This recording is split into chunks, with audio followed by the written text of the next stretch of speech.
जी नमस्कार।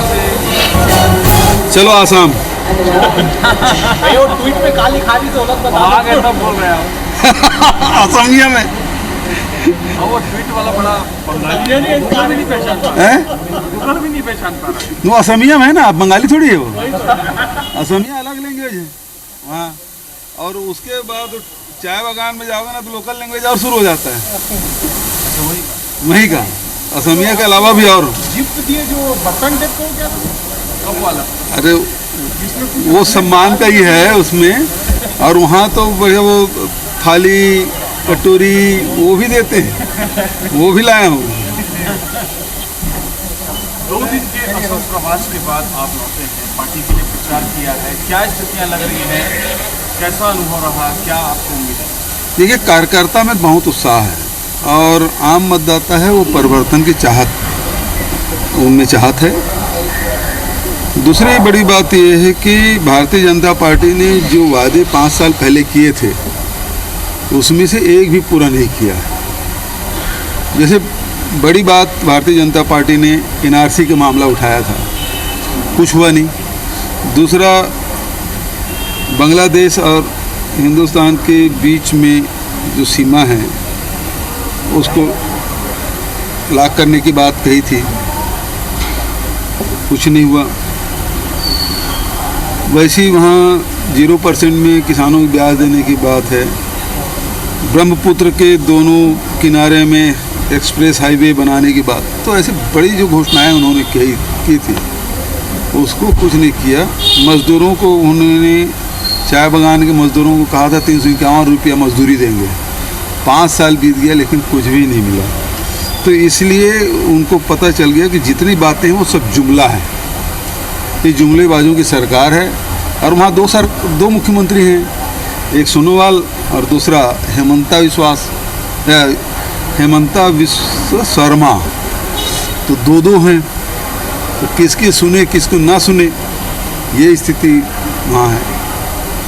आज प्रधानमंत्री नरेंद्र मोदी ने संसद में बयान दिया है कि जो किसान आंदोलन है, जो खेती का मसला है उसको लेकर, और उन्होंने एक नई परिभाषा गढ़ी है आंदोलन जीवी, जो किसी के भी आंदोलन में आ जाते हैं लेकिन हर आंदोलन में कुछ लोग ऐसे दिख जाते हैं, ऐसा होगा।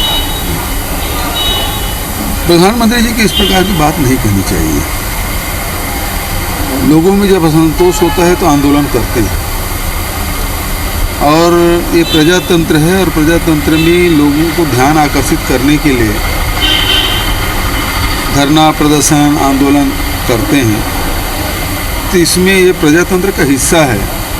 विधायक है, सांसद है, वो अपनी बात, अपनी पार्टी की बात, अपने क्षेत्र की बात वो विधानसभा और लोकसभा में कह लेते हैं, आम जनता कहाँ कहें।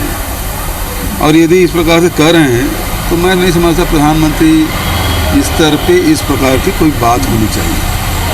आप जब केंद्रीय मंत्रियों से मिलते हैं तो बड़ा अच्छा वातावरण दिखाई देता है दिल्ली में, लेकिन केंद्रीय मंत्री जब रायपुर आते हैं तो कहते हैं कि आप श्रेय लेने की राजनीति कर रहे हैं। हरदीप पुरी जी ने कहा है कि आप विरासत का श्रेय लेने की राजनीति कर रहे हैं। मैं तो उनको धन्यवाद दिया हरदीप पुरी जी को, मैं कहाँ श्रेय ले रहा हूँ। यदि विधानसभा में अशासकीय संकल्प आया और उसमें मैंने 27 करोड़ रुपये राशि स्वीकृत कर दी, जबकि आज तक के इतिहास में कभी अशासकीय संकल्प में राशि की घोषणा नहीं की गई थी, क्योंकि बिलासपुर एयरपोर्ट का मामला था और भावनात्मक रूप से जुड़े हुए थे लोग, और इस कारण से मैंने उस परंपरा को भी तोड़ते हुए 27 करोड़ रुपये घोषणा की और वो राशि से बना भी 3C लाइसेंस के लिए हमने पहल की, उसी स्टैंडर्ड को बनाने के लिए काम किया, ज़मीन दी, तब जाके बना है। तो श्रेय अब जिसको जनता जान रही किसको श्रेय देना है नहीं देना है। अब उसका नामकरण बिलासाबाई क्यूटिन के नाम से हमने किया है, तो इसमें अब श्रेय लेना चाहे जिसको लेना चाहे ले ले, कोई तकलीफ नहीं है।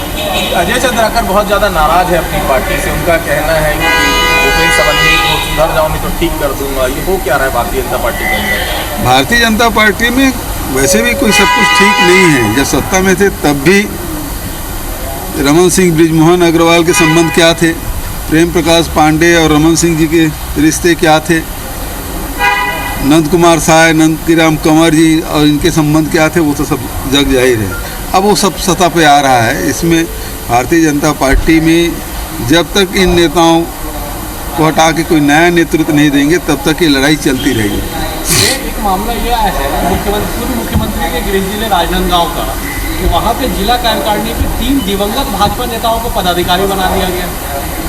ऐसे ही होता है कि मोह में आदमी पुरानी लिस्ट निकाल के ये कर जाते हैं। अब वैसे भी रमन सिंह जी के पास कोई काम नहीं है तो कम से कम लिस्ट तो ठीक ठाक देख लेते।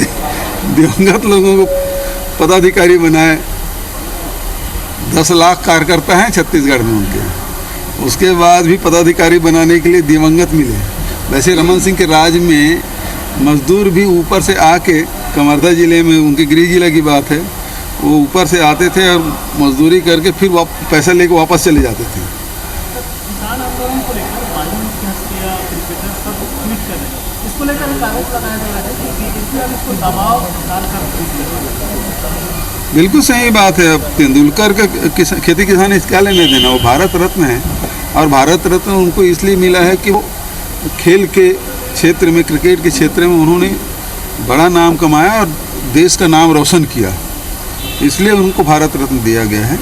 और यदि इस प्रकार से बयान आते हैं, यदि उसके पहले भी खेती किसानी संबंधित कोई बयान देते रहे हों या काम करते रहे उस क्षेत्र में तो समझ भी आता है, लेकिन उसका फील्ड नहीं। जैसे शरद पवार जी ने ठीक सलाह दी हुई, तो उनका फील्ड नहीं है, उस प्रकार से बयान से बचना चाहिए। बांस और चाय को आपने आमंत्रित किया है। जी देखिए, छत्तीसगढ़ में भी बांस उत्पादन होता है और आसाम में बांस के से जुड़े हुए बहुत सारे उद्योग वहाँ संचालित है। तो ऐसे में वहाँ के उद्योगपतियों को मैंने आमंत्रित किया कि छत्तीसगढ़ में आए, यहाँ भी बांस उत्पादन होता है और आपको किस प्रकार के, किस क्वालिटी का बांस चाहिए तो वो हम लोगों को बताएं, जिससे फर्नीचर और दूसरे उद्योग स्थापित हो सके, ताकि यहाँ भी लोगों को उससे रोज़गार मिल सके।